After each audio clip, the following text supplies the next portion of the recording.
வணக்கம் நண்பர்களே, நான் உங்கள் ராதன் பண்டிட். இன்றைய நாள் ஏப்ரல் 5, 2026 ஞாயிற்றுக்கிழமை. திருதிய திதி விஷா நட்சத்திரம் மாலை 6 மணி வரைக்கும் துலா ராசி, அதன் பிறகு விருச்சிக ராசி. எப்படி இருக்க போது ஒவ்வொரு ராசிக்கும். அப்போது மேசராசி பொறுத்த வரைக்கும் சந்திராஷ்டமம் 6 மணிக்கு மேலே ஆரம்பிக்குது. இப்போ 6 மணி வரைக்கும் நன்றாக இருக்குது. 6 மணிக்கு பிறகு சந்திராஷ்டமம். நீங்கள் கவலைப்படலாம், தேவையில்லாத விஷயத்துக்கு பயப்படலாம், அனுசரித்து போய்க்கிறது நல்லது. ஏன்னா உண்மையாலுமே இரவு நேரம் நன்றாக இல்லை, இரவு பொழுது பொறுமையாக இருக்குது. ரிஷபராசி பொறுத்த வரைக்கும் என்டையர் டே எக்ஸ்ட்ராடினரி. 7 சந்திரன் நீசங்கிறதுல எந்த தவறுமே இல்லை. ஏன்னா எந்த வீட்டில் நீசமோ அவன் லாபஸ்தானத்தில் இருக்கிறான். அப்போ அது நீசமாக ராஜயோகம். அப்போ இந்த என்டையர் நாள் எக்ஸ்ட்ராடினரி டு ரிஷபராசி. மிதுன ராசி பொறுத்த வரைக்கும் ரொம்ப சக்ஸஸ்ஃபுல்லாக இருப்பீங்க, ஹாப்பியாக இருப்பீங்க, நீங்கள் ரீச் பண்ணலாம். ஞாயிற்றுக்கிழமை என்னையா சக்ஸஸ்ன்னு கேட்டால் நீங்கள் ஏதாச்சும் மைண்டில் அப்படியே ஒட்டிகிட்டே இருந்தால் கூட அது மெச்சூர் ஆகிடும். கடகராசி பொறுத்த வரைக்கும் மாலை 6 மணிக்கு பிறகு லாபம், வெகுமதி, வெற்றி. 6 மணி வரைக்கும் இட்ஸ் மேனேஜபிள். சிம்மராசி பொறுத்த வரைக்கும் 6 மணி வரைக்கும் நல்லாயிருக்கு. 6 மணிக்கு பிறகு லைட்டாக இம்பேலன்ஸ் ஆகுறீங்க. ஒன்றும் கவலைப்பட வேண்டிய அவசியம் இல்லை. தொழிலை கான்சன்ட்ரேட் பண்ணால் நீங்கள் ஜெயிச்சிடலாம்.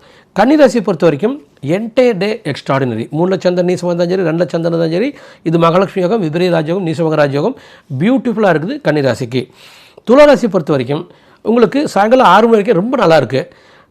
6 மணிக்கு பிறகு தேவையில்லாமல் ஆர்கியூ பண்ணலாம், கவலைப்படலாம். ஆனால் பட் கெட்ட நாள் இல்லை. விருச்சிராசி பொறுத்த வரைக்கும் 6 மணி வரைக்கும் சுப செலவு, சுப விருத்தின்னு போகும். 6 மணிக்கு பிறகு உங்களுக்கு ஜென்மத்தில் சந்திரன் நீசம், சின்ன டிஸ்டர்ப்டாக இருக்கலாம், குழந்தையோட ஆர்குமெண்ட்ஸ் வரலாம், பெயர் பொருள் மரியாதையில் சின்ன சிக்கல் வரக்கு வாய்ப்பு இருக்குது. பொறுமையாக போயிருங்க. தனுராசியை பொறுத்த வரைக்கும் 6 மணி வரைக்கும் எக்ஸ்ட்ராடனரி, மாலை 6 மணி வரைக்கும் எக்ஸ்ட்ராடனரி. 6 மணிக்கு பிறகு சுப செலவு, சுப விருத்தி, கொஞ்சோண்டு கவலை, கொஞ்சோண்டு வருத்தம், ஜஸ்ட்டு டாலரேட் பண்ணிட்டு கடந்து போயிருங்க. மகராசி பொறுத்த வரைக்கும் அந்த பெஸ்ட்டு டேங்க. பகல் ஃபுல்லாக சரி, சாயங்காலம் 6 மணிக்கு பிறகு சரி. அதுவும் தொழிலும் தொழிலாகவும் வாழ்க்கை விட்டுனா மிக அருமை. கும்பராசி பொறுத்த வரைக்கும் என்டையர் டே எக்ஸ்ட்ராடினரி.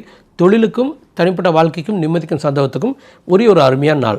மீனராசியை பொறுத்த வரைக்கும் மகாலட்சுமி யோகம் தான். என்டையர் டே நிம்மதியாக இருக்கலாம், சந்தோஷமாக இருக்கலாம். ஏன்னா குருசாரத்தில் இருக்கிறான், குரு பார்வை வாங்குறான். உங்கள் ராசி அது குரு.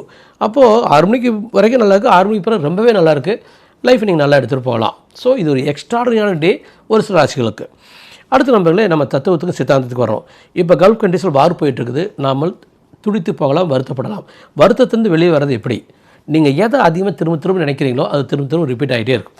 ஆகவே அதிகமாக திரும்ப நல்லதே நினைக்கணும், நல்லதே பேசணும், நல்லதே கேட்கணும். ஆட்டோமேட்டிக்காக திரும்ப நல்லதே வரும். ஒரு பேட் நியூஸ் திரும்ப நீங்கள் கேட்டே இருந்தீங்கன்னா அது உங்கள் வாழ்க்கையில் வேறொரு பேட் நியூஸாக மாறிடும்.